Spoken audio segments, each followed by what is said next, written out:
నాకు తెలిసి నేను ఇప్పటివరకు ఏ పిల్లల్ని పేరెంట్ కొట్టింది లేదో, టీచర్ కొట్టింది లేదో. ఆ భయం అనేది నేను చూడలే ఎక్కడ. ఒక పేరెంట్ ఫస్ట్ చెప్పాల్సింది వాళ్ళ చైల్డ్కి ఏంటి అంటే,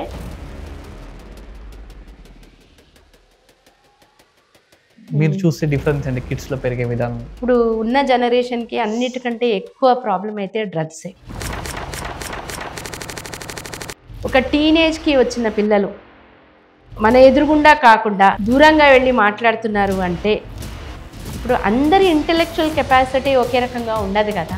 ఆ కంపారిజన్ ఎప్పుడైతే చేసామో చైల్డ్కి ఏంటంటే ఫస్ట్ వాళ్ళ మీద ద్వేషం పెరుగుతుంది, కాన్సన్ట్రేషన్ ఎక్కడో ఉంటుంది, మనం చేసే పని ఏదో ఉంటుంది. ఈవెన్ వాళ్ళు పెద్ద అయిన తర్వాత కూడా అదే క్యారీ అవుతుంది. టీచర్ చెప్తున్న దాని మీద కాన్సన్ట్రేషన్ ఉండదు, ఎందుకంటే చిన్నప్పటి నుంచి అట్లా అలవాటు అయిపోయింది వాళ్ళకి. వాళ్ళు సూసైడ్ వరకు వెళ్ళారు అంటే they are very introvert.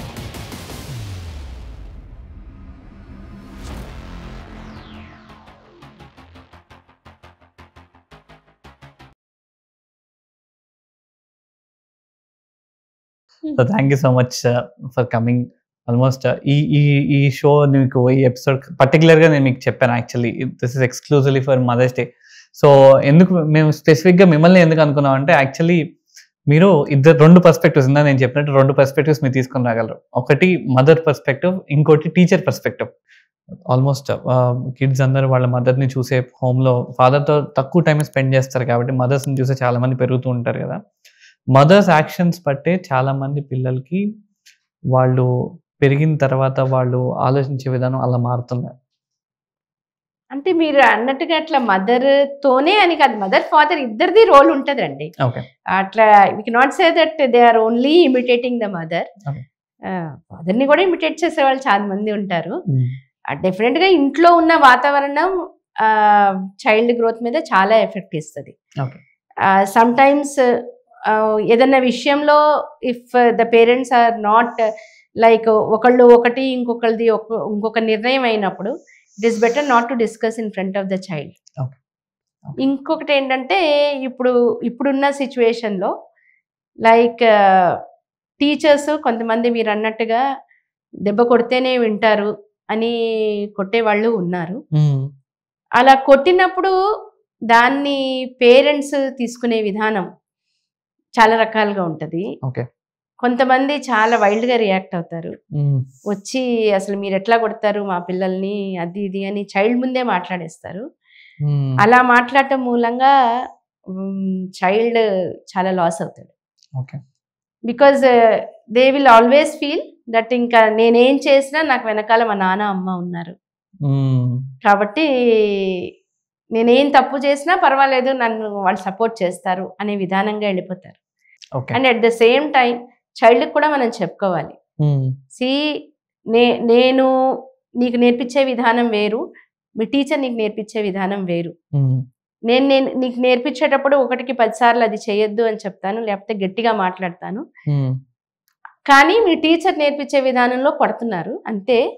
That is only to make you perfect. So you should not say that your teacher is not right. That is their way of dealing with a child. Okay, I will talk with him or her. I will see that you should be careful that you should not repeat the thing first. At the first point, నువ్వు తప్పు చేసావు కాబట్టే ఆ punishment నీకు వచ్చింది. నువ్వు తప్పు చేయకపోతే ఆ పనిష్మెంట్ రాదు కదా, అప్పుడు కొట్టడం అనేది ఉండదు కదా. But it's okay, I will tell the teacher. So you should have a good, ఎందుకంటే మనకి ఒక చైల్డ్ పెరిగేటప్పుడు ఇద్దరు చాలా ఇంపార్టెంట్ అండి. ఒకళ్ళు టీచర్, ఒకళ్ళు పేరెంట్. ఇద్దరితో బాండింగ్ ఉండాలి. ఎవరితో బాండింగ్ లేకపోయినా గ్రోత్ సరిగ్గా ఉండదు. చాలా మంది ఒక 10th కానివ్వండి, ఇంటర్మీడియట్ కానివ్వండి, మార్క్స్ తక్కువ వచ్చినాయి ఇంట్లో చెప్తే ఏమంటారో, ఆర్ ఏదో ఒక సిచ్యువేషన్ అయింది అది ఇంట్లో చెప్తే ఏమంటారో అని సూసైడ్ చేసుకోవటం. సో దీన్ని మీరు యాజ్ అ పేరెంట్కి ఎలా చూస్తారు, యాజ్ అ టీచర్కి ఎలా చూస్తారు? ఇప్పుడైతే మనం వాళ్ళు చెప్పేది ప్రతిదీ చిన్నప్పటి నుంచి విన్నామో, వాళ్ళు ఓపెన్గా ఉంటే అసలు ఆ సూసైడ్ వరకు వెళ్ళరు.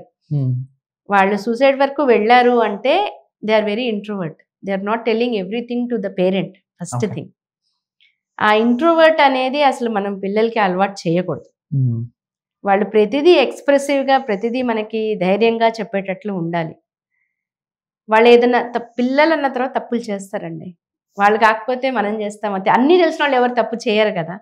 వాళ్ళకి ఏది కరెక్ట్ ఏది రాంగ్ తెలియదు కాబట్టే కదా వాళ్ళు తప్పు చేసేది.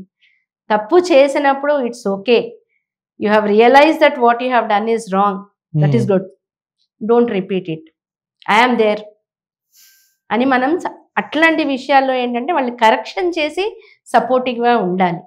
ఉన్నప్పుడు ప్రాబ్లం ఉండదు. చాలా మంది ఏంటంటే వాళ్ళు చేసిన తప్పుని మళ్ళీ మళ్ళీ ఎత్తి చూపినప్పుడే పాపం వాళ్ళు అది చెప్పడానికి భయపడతారు.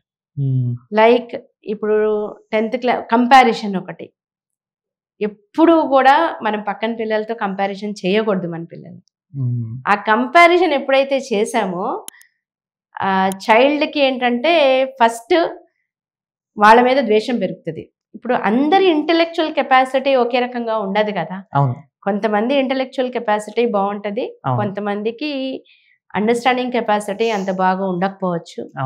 అట్లాంటప్పుడు ఆటోమేటిక్గా మార్క్స్ కొంచెం తక్కువ వస్తాయి. And marks is not at all A criteria to judge a child. Actually marks okay fine, అది మరీ తక్కువ వచ్చి అసలు ఫెయిల్ అవుతుంటే మనం కొంచెం ఆలోచించాలి. కానీ ఎందుకు అప్పుడు కూడా ఎందుకు అట్లా ఉన్నాడు అనేది ఆలోచించి చేయాలి తప్పించి మార్క్స్లే నువ్వు దేనికి పనికిరావు అంటే వాళ్ళలో వాళ్ళు కూడా నాకు నిజంగానే ఏమి రాదేమో, నేనేమి చేయలేనేమో అనే మనస్తత్వం పెంచుకుంటారు. So we should always encourage the child, saying that నువ్వు చేయగలవు, నీ వల్ల అవుతుంది, నువ్వు ఈ పని చేసినప్పుడు ఆ పని ఎందుకు చేయలేవు. ఇప్పుడు మీరు అన్నారు చూడండి, సూసైడ్ చేసుకుంటున్నారు అంటే చాలా ఆస్పెక్ట్స్ ఉన్నాయి. ఎప్పుడైతే మనం కంపారిజన్ చేస్తున్నామో ఆటోమేటిక్గా వాళ్ళకి భయం ఏర్పడుతుంది. ఇప్పుడు నా పక్కన లేకపోతే నా కజిన్ తనకి 90% వచ్చింది, నాకు 50% వచ్చింది. ఇప్పుడు ఇంటికి వెళ్తే మా అమ్మ వాడికి అంత వచ్చింది నీకెందుకు రాలేదు అని అంటదేమో, అప్పుడు నేను ఎలా చేయాలి, లేకపోతే మా అమ్మ బాధపడుతుందేమో. చాలామంది ఏంటంటే పేరెంట్స్ వాడికి వచ్చినాయి నీకు రాలేదు, నువ్వు దేనికి పనికిరావు, అసలు నువ్వెందుకు ఇట్లా చేస్తున్నావు అని ఏడ్ చేయడము. అలా చేసినప్పుడు పిల్లలు అంటే వాళ్ళకి వాళ్ళ పేరెంట్స్ బాధపడటం కూడా ఇష్టం ఉండదు. అట్లా బాధ పెడతామేమో అని చెప్పి కూడా సూసైడ్ చేసుకునే వాళ్ళు ఉంటారు. సో అవన్నీ ఏంటంటే మనం ఫస్ట్ నుంచి వాళ్ళ గ్రోత్ని కరెక్ట్గా గమనిస్తూ ఉండాలి. వాళ్ళ మెంటల్గా వీళ్ళు ఎలా ఉన్నారు, మెంటల్ గ్రోత్ కూడా మనం చాలా క్లియర్గా గమనించాలన్నమాట. వీళ్ళు అన్నీ చెప్తున్నారా చెప్పట్లేదా, వీళ్ళు ఎంతవరకు తీసుకోగలుగుతున్నారు స్ట్రెస్ని అనేది కూడా గమనించి వాళ్ళకి సపోర్టివ్గా ఉండాలి. ఇప్పుడు ఒక క్లాస్లో పాఠం చెప్తున్నాం మనం, క్లాస్లో యాజ్ ఎ టీచర్ పాఠం చెప్తున్నప్పుడు కొంతమందికి మనం చెప్పింది చాలా క్లియర్గా అర్థమవుతుంది. అదే క్లాస్లో కొంతమందికి అసలు ఏమీ అర్థం కాదు. అవును, కానీ ఒక స్టూడెంట్ చెప్పింది అర్థమవుతుంది, వాళ్ళ ఫ్రెండ్ చెప్పింది దాన్ని ఈజీగా క్యాచ్ చేయగలుగుతారు. దట్ ఆల్ డిపెండ్స్ అపాన్ వాళ్ళ పర్స్పెక్టివ్ ఎలా ఉంది అనేది, అండర్స్టాండింగ్ పర్స్పెక్టివ్ అనేది ఎలా ఉంది అనేది. సో టీచర్స్ కూడా ఏంటంటే నేను చెప్పాను కదా వాడు అర్థం చేసుకున్నాడు కదా నువ్వు ఎందుకు అర్థం చేసుకోలేదు అనే కాకుండా, see if you are not able to understand what I am telling, you better approach your friend, ask him, if you could understand it's good. దాన్ని అట్లా మంచిగానే తీసుకోవాలి. చాలామంది టీచర్స్ ఎలా ఉంటారు అంటే, నేను ఒక సబ్జెక్ట్ చెప్తున్నాను, నా డౌట్ ఏమన్నా వస్తే నన్నే అడగాలి, నువ్వు వేరే వాళ్ళని అడగకూడదు. అది as a teacher I don't agree. See, as a teacher we should see that the child should learn the subject, whether they are learning from you or whether they are learning from internet or whether they are learning from their friend or from some other teacher, it doesn't matter. అందుకనే ఇందాక మీరు అడిగారు చూడండి, ఫాదర్ది ఎంత role ఉంటుంది అంటే, ఫాదర్ది equal role ఉంటుంది డెఫినెట్గా. కొన్ని aspects mother cannot tell, only father can tell. కొన్ని aspects only mother can tell which father cannot explain. So both should go equally with the child for their development. మీరు almost 1990 నుంచి మీ career PG అయిపోయిన తర్వాత start చేసుకుంటూ మీ కింద almost 25 PhDs award winners ఉన్నారు. So ఈ కెరియర్లో ఎంటైర్ యాజ్ ఎ మదర్గా మీరు మదర్ నుంచి వర్కింగ్ ఉమెన్గా ఆల్మోస్ట్ 35 yearsగా ఉన్నారు కదా, ఈ ట్రాన్సిషన్ మీకు ఎలా అనిపించింది? అంటే ఒక రకంగా నేను చెప్పాలంటే రెండు నాకు ప్యారలల్ గానే జరిగినాయి. Because just after my marriage I join as a research scholar అనమాట. రీసెర్చ్ స్కాలర్ గా జాయిన్ అయిన వెంటనే అక్కడ వర్క్ చేస్తున్నప్పుడే నాకు టీచింగ్ ఆప్షన్ కూడా ఇచ్చారు మా guide. I was very thankful to him. ఎందుకంటే ఆ టీచింగ్ ఆప్షన్ ఇవ్వడం మూలంగానే మనకి ఏంటంటే ఆటోమేటిక్ గా సహనం అనేది డెవలప్ అయింది ఆ పిల్లలతో ఉండడం మూలంగా. దాని మూలంగా కూడా నేను మా పిల్లల్ని చాలా బాగా హ్యాండిల్ చేయగలిగానేమో అనుకుంటా ఒక్కొక్కసారి. బికాజ్ వాళ్ళు చేసే అల్లరి కానివ్వండి, వాళ్ళు చెప్పిన మాట వినకపోతే వాళ్ళని ఎట్లా మనం ఒప్పించాలి అనేది కానివ్వండి, అక్కడ కెరీర్లోనూ ఇటు యాజ్ ఏ మదర్ రెండు సైమల్టేనియస్గా జరిగింది కాబట్టి I think I'm very lucky to have like that. రెండు ఒకేసారి జరగడం అనేది. And I'm also lucky because I always got very good students as well as మా పిల్లలు కూడా చాలా కోఆపరేటివ్గా ఉన్నారు. ఎందుకంటే ఒక వర్కింగ్ ఉమెన్ మదర్గా చేయాలంటే రెండు పాత్రలు చేయాలి అంటే మనకి సహాయం లేకపోతే, అంటే మనకి సహకరించకపోతే, మనం చెప్పిన దాన్ని కానీ మనకి అనుకూలంగా కనుక లేకపోతే చేయడం చాలా కష్టం. ఏదో ఒకటి దెబ్బతింటుంది, అటు కెరీర్ కానీ ఇటు పిల్లలు కానీ. నా దృష్టిలో అసలు నాకు ఎక్కడ అట్లాంటి ఏమీ ఎదురుపడలేదు. Thankfully I got support from my in-laws as well as my parents. Always they have been supporting me అన్ని విషయాల్లోనూ. యాక్చువల్గా నాకు I did my MSc from IIT Delhi.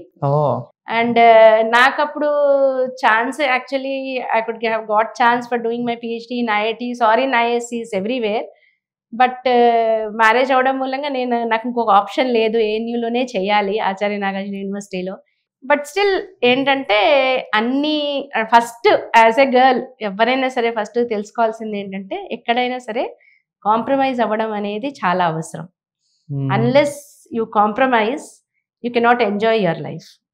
ఇప్పుడు నేను అక్కడ కాంప్రమైజ్ అయ్యా that I have to do my PhD only in this situation.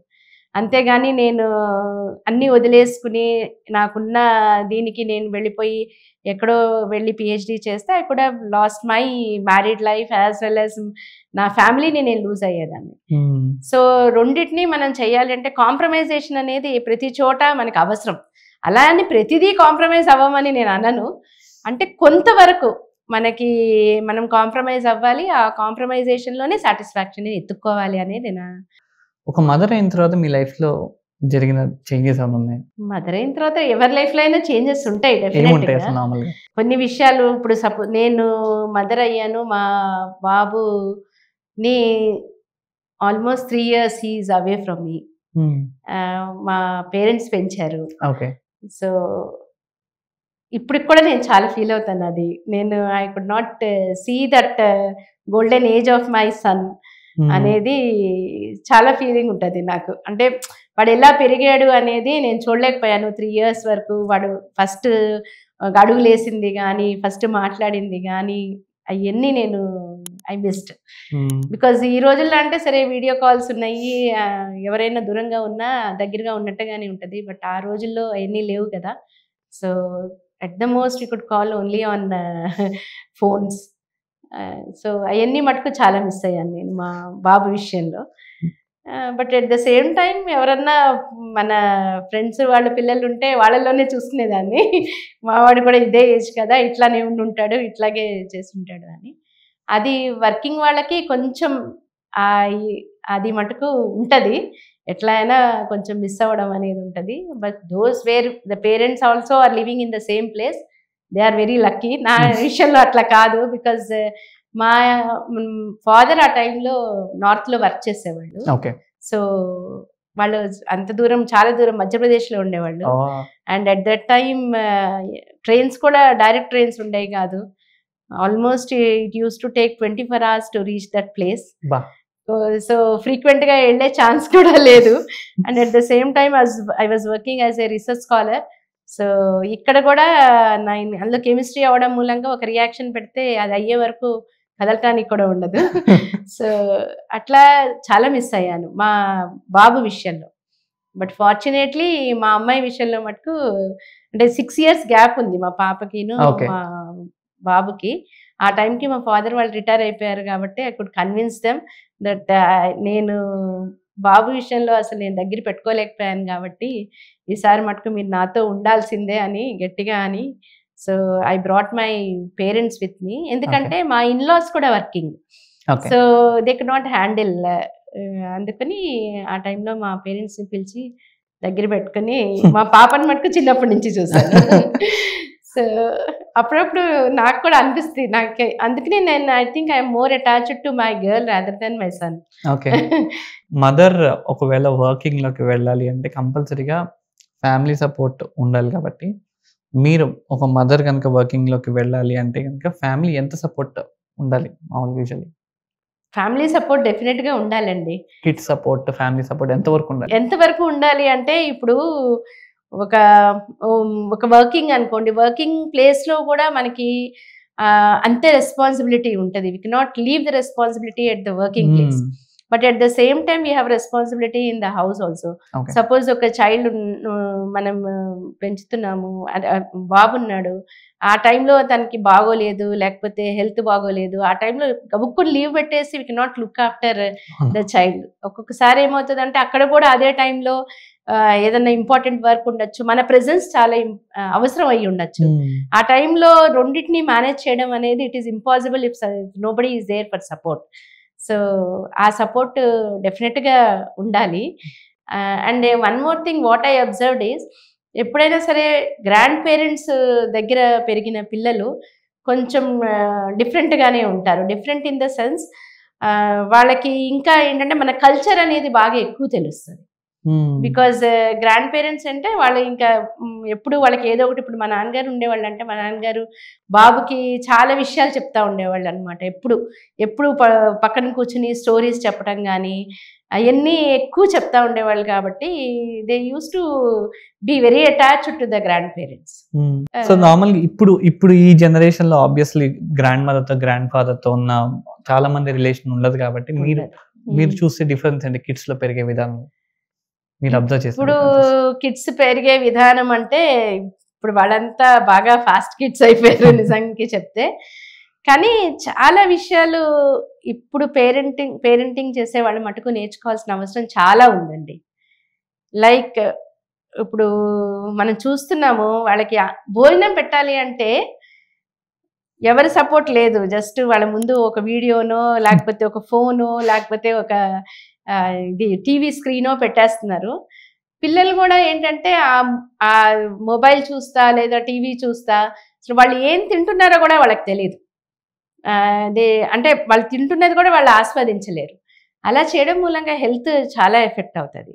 నిజానికి మన పూర్వీకులు కూడా ఏం చెప్తారు అంటే మనం ఏ పని చేస్తే దాని మీద కాన్సన్ట్రేషన్ ఉండాలి అనేది. ఇప్పుడు ఆ కాన్సన్ట్రేషన్ లేదు. కాన్సన్ట్రేషన్ ఎక్కడో ఉంటుంది, మనం చేసే పని ఏదో ఉంటుంది. And that same thing will be carried even వాళ్ళు పెద్ద అయిన తర్వాత కూడా అదే క్యారీ అవుతుంది. నేను అది అట్లా చూస్తున్నది ఏంటంటే వాళ్ళు మామూలుగా క్లాస్లో కూర్చున్నా కూడా టీచర్ చెప్తున్న దాని మీద కాన్సన్ట్రేషన్ ఉండదు. ఎందుకంటే చిన్నప్పటి నుంచి అట్లా అలవాటు అయిపోయింది వాళ్ళకి. వాళ్ళు చేస్తున్న పని మీద వాళ్ళకి కాన్సన్ట్రేషన్ లేదు. వాళ్ళు ఒకటి చేస్తూ ఉంటారు, కాన్సన్ట్రేషన్ దేని మీద ఉంటుంది. సో అలా తయారైతే మటుకు చాలా కష్టం కదా. సో కాన్సన్ట్రేషన్ వాళ్ళు చేస్తున్న దాని మీద ఉండాలి కాబట్టి పేరెంట్స్ ఎంత వర్కింగ్ అయినా కానీ వాళ్ళు డెఫినెట్గా అట్లీస్ట్ ఇంటికి వచ్చిన తర్వాత వాళ్ళ టైము వాళ్ళ చైల్డ్తోనే స్పెండ్ చేస్తే డెఫినెట్గా మంచిగా పెరుగుతారు. కానీ లేకపోతే చాలా కష్టం. అది కూడా ఒక డ్యూటీ వీళ్ళకి. మనం మామూలుగా అది మొబైల్ ఇవ్వకుండా పెడితే గంట సేపు పడుతుంది, అదే మొబైల్ ఇస్తే 10 నిమిషాల్లో మన పని అయిపోతుంది అంటే అది కుదరదు అసలు. ద సేమ్ లైక్ పొద్దున్నే లేవగానే వాళ్ళకి బ్రష్ ఇస్తే వాళ్ళు 5-10 నిమిషాలు చేస్తారు, అదే మనమైతే 2 నిమిషాల్లో తోమేసి అక్కడ పడేసేయచ్చు అంటే ఇంకా అసలు వాళ్ళు నేర్చుకోరు కదా, వాళ్ళకి అసలు ఏమీ రావు కదా, చేయడమే రాదు కదా. అది కరెక్ట్ కాదు అనేది నా ఉద్దేశం. A age, a set of age లో ఓకే మా పిల్లడికి టాలెంట్ ఉంది అనే ఒక ఐడెంటిఫికేషన్ ఎప్పుడు చేయాలి పేరెంట్స్? చాలా చిన్నప్పుడే చెయ్యొచ్చండి. చాలా చిన్నప్పుడు అంటే 5-6 ఇయర్స్ ఏజ్ అప్పుడే చెయ్యొచ్చు. లైక్ ఇప్పుడు మా పాప ఉంది, మా పాపని నేను ఆల్మోస్ట్ 3 ఇయర్స్ కూడా నిండకుండానే స్కూల్లో వేయాల్సి వచ్చింది. రీజన్ ఏంటంటే మా పేరెంట్స్ అప్పుడు చిన్నప్పుడు ఉన్నారు కానీ 2.5-3 ఇయర్స్ వచ్చిన తర్వాత వెళ్ళిపోయారు. నేను కాలేజ్కి వెళ్ళేదాన్ని, ఆయన కాలేజ్కి వెళ్ళేవాళ్ళు, బాబు స్కూల్కి వెళ్ళి చూడటానికి ఎవరు లేరు. సో స్కూల్లో వేసేసాను. స్కూల్లో 3 years కూడా నిండకుండానే వేశాను నేను. వేసినప్పుడు జస్ట్ అంటే అక్కడ ఆ టైంలో ఇక్కడ మనకి ప్లే స్కూల్స్ ఏం లేవు యాక్చువల్గా. సో బడ్స్ అండ్ బ్లాజమ్స్ అనే సుజాత మేడం స్కూల్ ఉండేది, పుణ్య చౌదరి గారి మిసెస్ది. అది మా అపార్ట్మెంట్ ఎదురుగుండానే ఉండేది కాబట్టి అక్కడికి పంపించాను. పంపించినప్పుడు మేడంకి చాలా క్లియర్గా చెప్పాను, ఈ అమ్మాయిని మధ్యాహ్నం పూట పడుకోబెట్టండి మేడం, ఎల్కేజీలో వద్దు, నర్సరీ అనే వేయండి అని. బట్ కరెక్ట్గా మధ్యాహ్నం టైంకి డాన్స్ టీచర్ డాన్స్ నేర్పించడానికి వచ్చేవాళ్ళట. ఈ అమ్మాయి ఏమో అక్కడ తీసుకువెళ్ళలేదు కాబట్టి కిటికీలోంచి చూసి బయట డాన్స్ చేస్తుందట. అప్పుడు ఆ డాన్స్ టీచర్ పిలిచి చెప్పారు, మీ పాపకి ఇట్లా డాన్స్ చేస్తుంది, బయట నుంచి చూసి చేస్తుంది అని. సో ఐ సెడ్ ఓకే, మీరు తీసుకుని చేయించండి, దానికేం అభ్యంతరం లేదు అని. అప్పుడు వాళ్ళ యానివర్సరీలో పాప చేత డాన్స్ చేస్తే మా నాన్నగారిని పిలిచాను. మా నాన్నగారు నన్ను బాగా కోప్పడ్డారు, ఎందుకంటే అంటే పెద్దవాళ్ళు కదా, వాళ్ళకి వెస్ట్రన్ డాన్స్లు ఆ పాటలు అస్సలు ఇష్టం ఉండదు.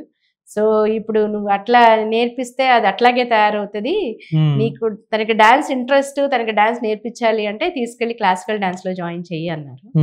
సో ఆ ఏజ్ లో నేను కూచిపూడి డాన్స్ నేర్పించడం మొదలు పెట్టాను మా పాప at the age of 4 years. Now she is a very good Kuchipudi dancer also. ఇప్పుడు తను US లో అక్కడ ఒక కూచిపూడి స్కూల్ కూడా ఓపెన్ చేస్తుంది, ఆన్లైన్ క్లాసెస్ కూడా చెప్తుంది. She completed her BA in dance also. So అంత చిన్న ఏజ్ నుంచి మనం ఈజీగా గుర్తించగలం. ఇది 2 విధాలుగా చూసాం అనుకోండి, కెరియర్ అండ్ టాలెంట్. మీరు యాజ్ అ టీచర్గా మీరు దీన్ని ఎలా చూస్తారు, యాజ్ అ మదర్గా ఎలా చూస్తారు? టాలెంట్ ఉంటే కెరీర్ ఆటోమేటిక్గా డెవలప్ అవుతుందండి పిల్లల్లో. అది నేను చాలా మంది పేరెంట్స్కి చెప్పి చూశాను. బట్ అన్ఫార్చునేట్లీ గుంటూరులో ఏంటంటే ఇక్కడ ఎక్కువ మంది పేరెంట్స్కి 2, ఒకటి ఇంజనీరింగ్, ఒకటి మెడిసిన్. ఈ 2 తప్ప వేరే చదువు అనే అనిపించదు. అది కరెక్ట్ కాదు అనేది నా ఉద్దేశం. ఈ 2ట్లోనే సంతోషంగా ఉంటున్నారంటారా మనుషులు?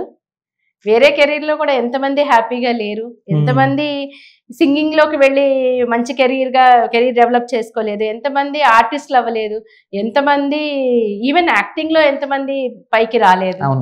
సో అది ఇంపార్టెంట్ కాదు అసలు. అంటే ఇంజనీరింగ్, మెడిసిన్ 2 చదివితేనే చదువు అనుకోవడం అయితే అస్సలు కరెక్టే కాదనేది నా ఉద్దేశం. చిన్నప్పటి నుంచి పిల్లల్ని గమనించి వాళ్ళు ఎందులో అయితే రాణిస్తారు అనేది వాళ్ళ ఇంట్రెస్ట్ని మనం దృష్టిలో పెట్టుకుని దాన్ని పైకి తీసుకొచ్చినప్పుడే పిల్లలు హ్యాపీగా ఉంటారు. హ్యాపీనెస్ లేని డబ్బులు ఏమి చేసుకోలేం మనం. Happiness is more important. ఎందుకంటే ఒక స్టేజ్కి ఒక స్టేజ్ వరకు డబ్బులు కావాలి, నేను కాదని అన్ను, కానీ ఒక స్టేజ్కి వెళ్ళిన తర్వాత డబ్బులు పెద్ద అవసరం లేదు అనిపిస్తుంది. అక్కడ హ్యాపీనెస్సే ముఖ్యం అనిపిస్తుంది. కాబట్టి అది మనం పిల్లలకి చిన్నప్పటి నుంచి చెప్పగలగాలి. లైక్ ఫర్ ఎగ్జాంపుల్ ఇప్పుడు మా బాబు ఉన్నాడు, నేను కానీ మా హస్బెండ్ కానీ ఇద్దరం IITలోనే చదివాము. 8th క్లాస్లో ఉన్నప్పుడు మమ్మల్ని వాళ్ళ ప్రిన్సిపల్ గారు పిలిచారు ఒకరోజు. పిలిస్తే మేము వెళ్ళాము. వెళితే ఆయన ఏమన్నారంటే, మీ ఇద్దరు IITలో చదివారు కాబట్టి వాడిని కూడా IITలో వేసేస్తే సంపాదించేస్తాడు లేదా తొందరగా సెటిల్ అయిపోతాడు అనే ఆలోచన మీకు ఉందేమో, బట్ ఆ అబ్బాయిని మేము గమనించింది ఏంటి అంటే, ఆ అబ్బాయి he's more suitable as a doctor. ఎందుకంటే he has more concern about people, కాబట్టి డాక్టర్గా అయితే బాగా రాణిస్తాడు అని చెప్పారు. అప్పుడు నేను కూడా కొంచెం వాడిని గమనించడం మొదలుపెట్టా. ప్రతి దానికి చాలా కేరింగ్గా ఉండడము అలా ఉండేవాడు చిన్నప్పటి నుంచి. సో ఇంటర్మీడియట్లోకి వచ్చినప్పుడు అప్పుడు he got good marks in science and maths both. So ఏదైనా ఓకే, నువ్వేం చదువుతావు నాన్న అంటే తనకి ఫస్ట్ నుంచి వాళ్ళ ప్రిన్సిపల్ చెప్పిందే మనసులో ఉంది, ఏది డాక్టర్ అయితే బాగుంటుంది అని. సో నేను బైపీసీ తీసుకుంటాను అని అన్నాడు. సో కూర్చోబెట్టి ఒక రోజంతా చెప్పాను నేను, బైపీసీ ఎంపీసీకి డిఫరెన్స్ ఏంటి, నువ్వు 2 చేయగలవు. ఎంపీసీ తీసుకున్నా నువ్వు IITలోకి వెళ్తావు, బైపీసీ తీసుకున్నా నువ్వు మంచి ఇన్స్టిట్యూట్లోకే వెళ్తావు మెడిసిన్కి, దాంట్లో ఏం డౌట్ లేదు. కానీ నువ్వు బైపీసీ తీసుకుని చదివితే నువ్వు నీ కెరీర్ నువ్వు అంటే సెటిల్ అయ్యేటప్పటికి నీతో పాటు నీ ఫ్రెండ్స్ ఎంపీసీ తీసుకుని IITకి వెళ్ళిన వాళ్ళు సెటిల్ అయ్యి ఒక 5 years అయిపోతుంది, నీకు చాలా లేట్ అవుతుంది సెటిల్మెంట్ మెడిసిన్, మరి నువ్వు ఆలోచించుకోవాలి అని చెప్పితే తను ఆలోచించుకుని ఒకటే అన్నాడు, మమ్మీ రోడ్డు మీదకి వెళ్తే ఎవరు ఇంజనీర్ అనరు కానీ డాక్టర్ అని అంటారు కాబట్టి నేను డాక్టర్నే అవుతాను. ఆ ఏజ్లో తను అట్లా అంటే, ఎందుకంటే మనం 2 ప్రాస్పెక్ట్ చెప్పాం, ఎంపీసీ చదివితే ఎలా ఉంటుంది, బైపీసీ చదివితే ఎలా ఉంటుంది, and decision is left to the child. కానీ ఇప్పుడు చాలా మంది పేరెంట్స్ ఎలా ఉంటారు అంటే వాళ్ళే డిసైడ్ చేసేస్తారు, నువ్వు ఇది చదువు అని. ఆ ఫ్రీడమ్ అనేది ఇవ్వాలి. ఫ్రీడమ్ అనేది డెఫినెట్గా ఒక చైల్డ్కి ఇవ్వాలి. ఫ్రీడమ్ ఇవ్వాలి అంటే పూర్తిగా ఇంకా వాళ్ళు ఏది అడిగితే అది అని కాదు. At the same time we should be able to guide them properly. అంటే వాళ్ళకి ఒక పిక్చర్ చూపించగలగాలి. నువ్వు ఈ ఏజ్కి వెళ్ళిన తర్వాత ఒక ఈ పర్టికులర్ కెరీర్లోకి వెళ్తే నిన్ను నువ్వు ఎలా చూసుకుంటావు అనేది, అద్దంలో నిన్ను నువ్వు ఎలా కనపడతావు అనేది ఒకసారి వాళ్ళకి చూపించగలగాలి. చూపిస్తే వాళ్ళు డెఫినెట్గా వాళ్ళకి ఇష్టమైన కెరీర్లో ఎంచుకుని బాగా పైకి వెళ్ళడానికి అవకాశాలు చాలా ఉంటాయి.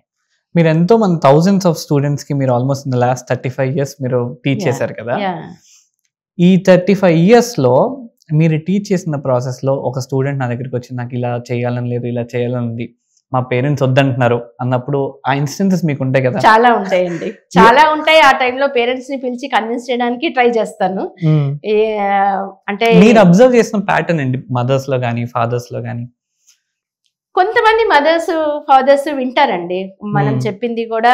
మనం అంటే లైక్ ఇప్పుడు మా బాబు విషయంలో కూడా మాకంటే యాక్చువల్గా ప్రిన్సిపల్ గారు వాళ్ళ ప్రిన్సిపల్ తొందరగా ఐడెంటిఫై చేయగలిగారు వాట్ హీ కెన్ డూ అనేది. నేను ఎప్పుడు కూడా ఇప్పుడు కూడా అదే చెప్తా, ప్రిన్సిపల్ అంటే అలా ఉండాలి, టీచర్ అంటే అలా ఉండాలి అనేది. Because they spend more time in the school with teachers. So teachers ఏంటంటే కొంచెం జాగ్రత్తగా ప్రతి స్టూడెంట్ ని గమనించి వీళ్ళ ఆలోచనలు ఏంటి, వీళ్ళు ఎలా వెళ్తే మంచిగా గ్రో అవుతారు అనేది ఐడెంటిఫై చేసి చెప్పగలుగుతారు.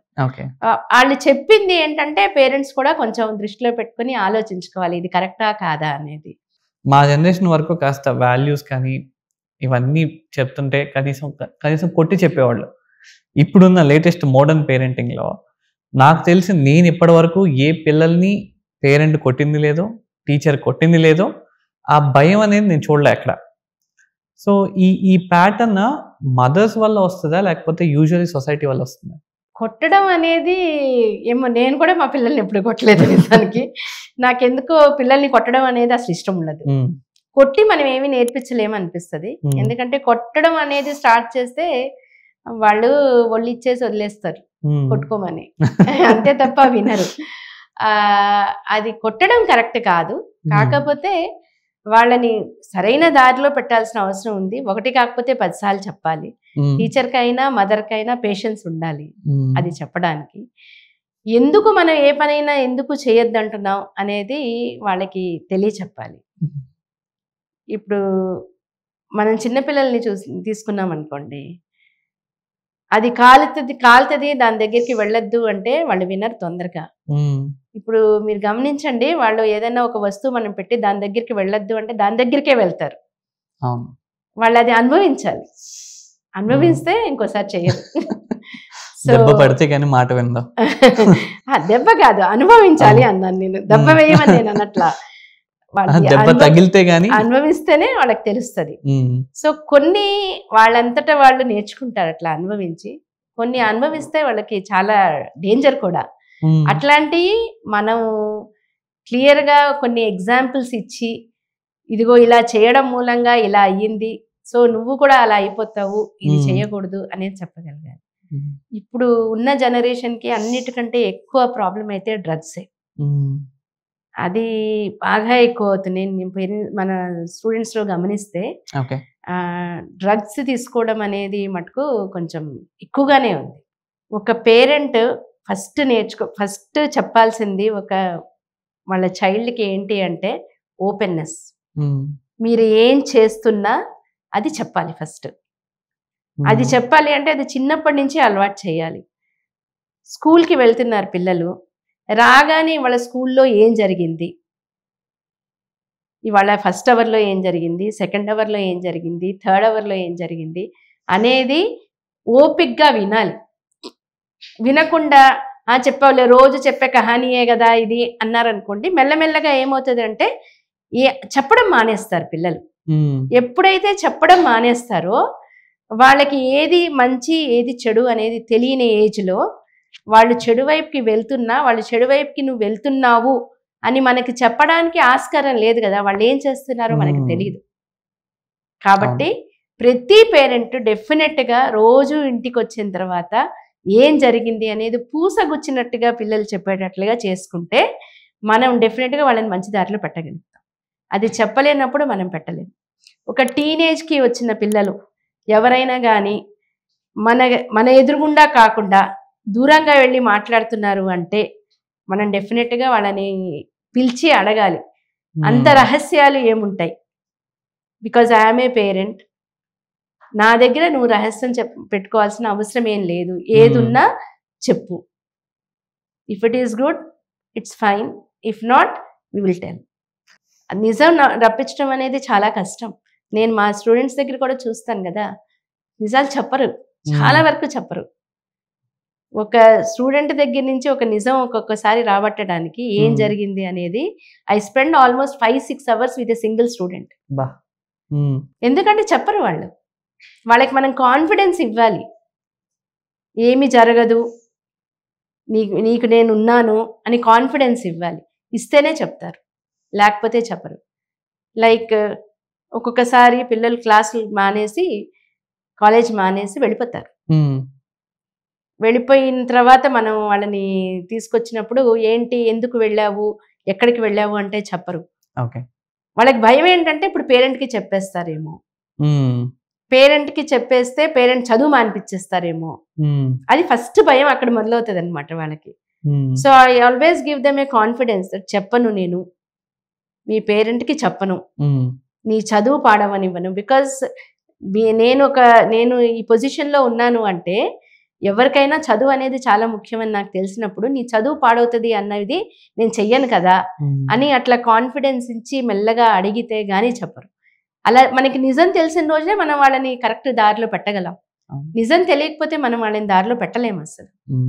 లైక్ అప్పుడు మనం ఎక్కువ చాక్లెట్స్ తింటున్నారు అనుకోండి, పిల్లలు చాక్లెట్స్ తింటున్నారు అనుకో, నువ్వు అది తినకూడదు తప్పు అంటే చాక్లెట్ తింటారు వాళ్ళు. అది అట్లా కాదు, అది తినడం మూలంగా ఏమవుతుంది, నీ టీత్ ఎఫెక్ట్ అవుతుంది, నీ హెల్త్ ఎఫెక్ట్ అవుతుంది, దీని మూలంగా ఇవన్నీ ఉంటాయి, తర్వాత నువ్వు ఇబ్బంది పడతావు అని రిపీటెడ్గా చెప్తా ఉంటే డెఫినెట్గా వాళ్ళకి దాని మీద ఇష్టం పోతుంది. లేదా ఆ చాక్లెట్ కంటే కొంచెం హెల్దీ ఇష్టమైనది వాళ్ళకి ఎక్కువగా అలవాటు చేస్తే అప్పుడు పోతుంది. అంతే తప్పించి ఇది తినకూడదు అంటే నోబడీ విల్ లిసన్. ఒక వర్కింగ్ ఉమెన్ వర్క్ చేస్తున్నప్పుడు, మదర్గా ఉండి పిల్లలు ఉన్నప్పుడు, మదర్ వర్క్ చేయడానికి వెళ్ళినప్పుడు ఫాదర్ రోల్ ఎంత ఇంపార్టెంట్ ప్లే చేస్తుంది అండ్ చిల్డ్రన్ రోల్ ఎంత ఇంపార్టెంట్ ప్లే చేస్తుంది అర్థం చేసుకోవడం. అంటే ఇంతకు ముందు అంటే సిచ్యువేషన్ వేరు, ఓన్లీ ఫాదర్స్ వర్క్కి వెళ్ళేవాళ్ళు, మదర్స్ ఇంట్లో ఉండేవాళ్ళు కాబట్టి అన్నీ చూసుకునేవాళ్ళు. ఇప్పుడున్న సిచ్యువేషన్లో ఇద్దరు వర్కింగ్ కాబట్టి father will have equal role to mother. ఎందుకంటే వాళ్ళు కూడా పట్టించుకోకపోతే అసలు పేరెంటింగ్ అనేది impossible. Only mother cannot do all the work. ఫాదర్కి ఎంత రెస్పాన్సిబిలిటీ ఉంటుందో మదర్కి కూడా ఈక్వల్ రెస్పాన్సిబిలిటీ ఉంటుంది బేటా. సో అంత రెస్పాన్సిబిలిటీ, అంత stress, what the stress the father is facing, the same stress mother is also facing outside. So ఆ స్ట్రెస్తోనే వాళ్ళు ఇంటికి వచ్చినప్పుడు డెఫినెట్గా ఇద్దరు అండర్స్టాండింగ్ ఉండాలి. ఇద్దరి మధ్య పిల్లల్ని ఎలా చేయాలి అనేది అండర్స్టాండింగ్తోనే పెంచగలగాలి. కానీ ఆ అండర్స్టాండింగ్ లేకపోతే మటుకు even the child will face difficulties. Actually మనం అనుకుంటాం కానీ వీళ్ళకంటే child will become more stressed. ఆ ఏజ్లో వాళ్ళకి చిన్నప్పుడు ఏంటంటే వాళ్ళకి ఎక్కువ నేర్చుకోవాలి, అన్నీ అంటే ఇన్వెంట్ చేయాలి అనే ఇది ఎక్కువ ఉంటుంది. ప్రతిదీ వాళ్ళు ఎక్స్ప్లోర్ చేయాలనుకుంటారు పిల్లలు. And for their exploration, if they explore something they want to explain it to their parents only first. So అది వినాలి, వినే ఓపిక ఉండాలి, దాన్ని కరెక్ట్గా అనలైజ్ చేయగలగాలి పేరెంట్. ఏదో చెప్తున్నాడులే, ఏదో ఉంటున్నాడులే అన్నట్టు వదిలేస్తే వాళ్ళకి ఆ ఎక్స్ప్లోరేషన్ అనేది కూడా మర్చిపోతారు పిల్లలు. ఆ ఎక్స్ప్లోరేషన్ని మనం కనుక కిల్ చేసేస్తే ఇంకా చైల్డ్ కరెక్ట్గా గ్రోత్ ఉండదు. గ్రోత్ ఇన్ ద సెన్స్ అన్ని రకాలుగా వాళ్ళకి ఇంకా దేని మీద ఇంట్రెస్ట్ ఉండదు అనమాట. ఇంకా అప్పుడు ఏంటంటే ఎవరు ఎటు చెప్తే అటు వెళ్ళిపోతూ ఉంటారు. అలా వెళ్ళిపోయినప్పుడు అదృష్టం బాగుంటే మంచి వైపు వెళ్ళొచ్చు, అదృష్టం బాగాలేదనుకోండి, చెడిపోవడానికి కూడా ఈక్వల్ ఛాన్సెస్ ఉంటాయి. సో మీరు నెక్స్ట్ జనరేషన్ ఆఫ్ పేరెంట్స్కి కానీ మదర్స్కి కానీ ఇచ్చే వన్ సింగిల్ అడ్వైజ్ ఏంటి? Spend time with the child as much as you can. అది ఎప్పుడూ ఉండాలి. ఒక బర్త్డే చేయాలి అంటే దాన్ని రకరకాలుగా కొత్త కొత్త ఇన్నోవేషన్స్తో చూపించేసి అన్నీ చేస్తున్నారు. కానీ నా ఉద్దేశంలో అది ఫస్ట్ ఇయర్ సెకండ్ ఇయర్ వరకు okay. But when the child has their own peer group, అంటే ఒక 3 years 4 years అట్లా వచ్చిన తర్వాత వాళ్ళ ఫ్రెండ్స్ అంటూ వాళ్ళకు ఉంటారు. కాబట్టి ఏదైనా బర్త్డే చేస్తే వాళ్ళు ఎంజాయ్ చేయాలి. కాబట్టి అది వాళ్ళ ఫ్రెండ్స్తోనే వాళ్ళు చేయగలరు. అంతేగాని మనం మన చుట్టాలని మన ఫ్రెండ్స్ని అట్లా పిలిచేసి పెద్ద ఫంక్షన్ హాల్ తీసేసుకుని చేసేస్తే వాళ్ళు ఎంజాయ్ చేయలేరు. అట్లాగే అట్లాంటి అకేషన్స్లో వాళ్ళ చైల్డ్ని తీసుకెళ్ళి వాళ్ళకి ఇష్టమైన ప్లేసెస్ చూపించి వాళ్ళని కరెక్ట్గా అన్ని చోట్లకి తిప్పితే అన్నీ చూపిస్తూ ఉంటే అప్పుడు వాళ్ళు నా ఫ్యూచర్లో నేను ఎలా ఉంటే నాకు బాగుంటుంది అనేది వాళ్ళు అర్థం చేసుకోగలుగుతారు. ప్రతి మనిషి ఏంటి అంటే ఒక సర్టెన్ స్టేజ్ ఆఫ్ ఆ ఇండస్ట్రీలో ఉన్నారు. మీరు ఎంతోమంది పిల్లల్ని చూసారు. Okay, this is the time నేను ఇంకొక 4 పిల్లలకి నేను హెల్ప్ చేయాలి, or this is the time ఒక 4 పిల్లలకి నేను కెరియర్ గైడ్ చేయాలి అనేది ప్రామిస్ త్రూ దిస్ పాడ్కాస్ట్ ద్వారా నేను ఇది ప్రామిస్ నేను పెట్టుకున్నాను. సో నెక్స్ట్ 1 year 2 yearsలో this is what I wanted to give it back సొసైటీలో అనేది మీకు ఏమైనా ఉందా మైండ్లో? మా దగ్గర స్టూడెంట్స్ వస్తారు కదా, కొంతమంది బాగా చదివే పిల్లలు ఉంటారు. పాపం వాళ్ళ పేరెంట్స్ కనీసం ఫీజు కూడా కట్టలేని స్థితిలో ఉంటారు. అట్లాంటి వాళ్ళకి ఎప్పుడు నేను ఫీజు కట్టేస్తాను. ఓహో, nice. That I do actually. I at least make it, అంటే ఎట్లా ఆ పర్టికులర్ బ్యాచ్ లో ఒక 2-3 కన్నా ఫీజులు కట్టాలి అని ఎప్పుడు అనుకుంటాను. అది నేను చేస్తానే ఉంటాను. అండ్ అది ఇప్పుడు మా బాబు యాక్చువల్గా ఎయిమ్స్ లో చేశాడు తను డిఎం, ఇప్పుడు రమేష్ హాస్పిటల్లో చేస్తున్నాడు. సో తనకు కూడా నేను చెప్తాను, నీ ఇన్కమ్ లో అట్లీస్ట్ ఒక 10% you should always keep a side to educate someone. It may be like if you want you can give it to your GMC only because there you have studied. Give it as a scholarship. If not, అంటే ఇప్పుడే అంటే కష్టం వాళ్ళకైనా, ఎందుకంటే ఇప్పుడే వాళ్ళు వస్తున్నారు కాబట్టి. ఒక ఏజ్కి వచ్చిన తర్వాత నేను చెప్పాను చూడండి, మీకు కొంతవరకే మనకి డబ్బు అవసరం అనిపిస్తుంది. ఒక స్టేజ్కి వెళ్ళిన తర్వాత ఇంకా ఎంత సంపాదించినా వేస్ట్ అనిపిస్తుంది. అట్లాంటప్పుడు ఏంటంటే మనం డెఫినెట్గా మనం ఎందులో అయితే మన కెరీర్ ఉందో దాంట్లో మనం హెల్ప్ అనేది చేయాలి, డెఫినెట్ గా చేయాలి. సో ఈ మదర్స్ డే ద్వారా అన్నా సరే, obviously parent every child should actually recognise how hard work mother is making to make their career కానివ్వండి, వాళ్ళని మోటివేట్ చేయడంలో కానివ్వండి. బట్ అదంతా క్లియర్గా చెప్పిన మీకు thank you so much for coming to the podcast today.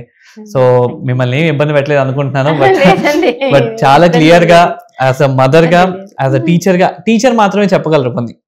Because మేము అందరూ when we are students, obviously mother, father and teacher వీళ్ళ ముగ్గురితోనే ఎమోషనల్ బాండింగ్ ఉంటుంది ఎవరికైనా సరే. వీళ్ళ ముగ్గురితో బాండింగ్ ఉన్న ప్రతి స్టూడెంట్ ముందుకు వెళ్ళేసరికి బాగా ఎక్సెల్ అవుతూ ఉంటారు. So in terms of career అవ్వచ్చు, ఇన్ టర్మ్స్ ఆఫ్ టాలెంట్ అవ్వచ్చు, వాళ్ళు మాట్లాడే విధానం, చెప్పే విధానం, ప్రతిదీ వీళ్ళ ముగ్గురు వల్లే షేప్ అవుతుంది కాబట్టి. But thank you so much for coming and talking about mother, importance of mother. Thank you so much.